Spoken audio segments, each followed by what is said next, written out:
چینم بچینم گلی نوروزی بهار بهار آمده با دل افروزی بهار بهار آمده با دل افروزی وطن وطن پیرهن همه گلدوزی وطن وطن پیرهن همه گلدوزی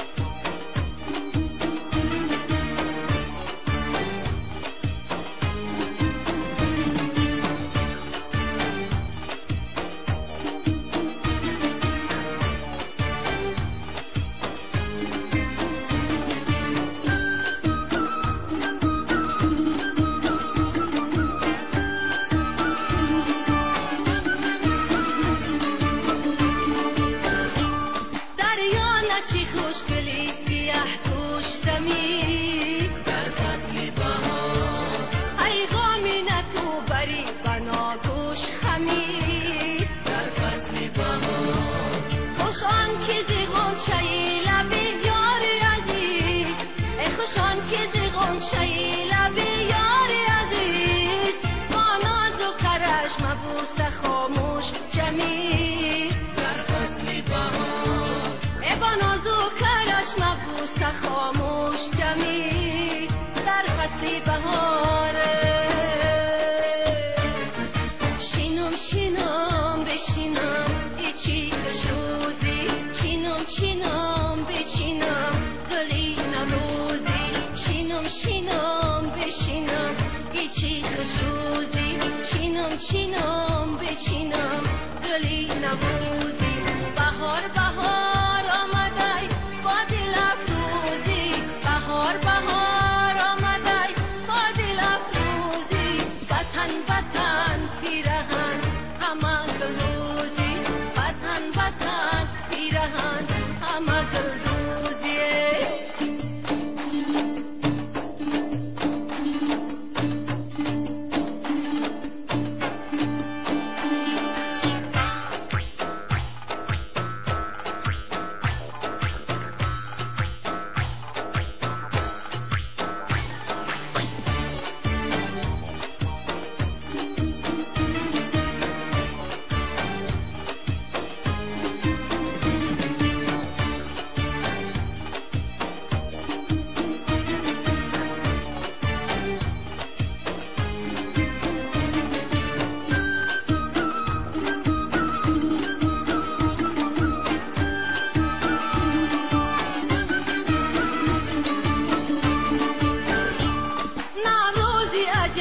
نشان آغاز نمود در فصل بهار اوراق کتاب راز من باز نمود در فصل بهار گفتم که چومان عاشقی نوروز کجا گفتم که چومان عاشقی نوروز کجا بلبل زی چمن به سویم آواز نمود در فصل بهار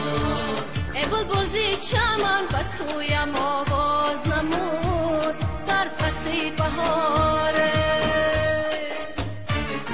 شینم شینم بشینم ایچی کشوزی چینم چینم بچینم گلی نوروزی شینم شینم بشینم ایچی کشوزی چینم چینم بچینم گلی نوروزی بهار بهار آمده با دل افروزی بهار بهار آمده با دل افروزی وطن وطن پیرهن همه گلدوزی وطن وطن پیرهن همه گلدوزی وطن وطن پیرهن همه گلدوزی وطن وطن پیرهن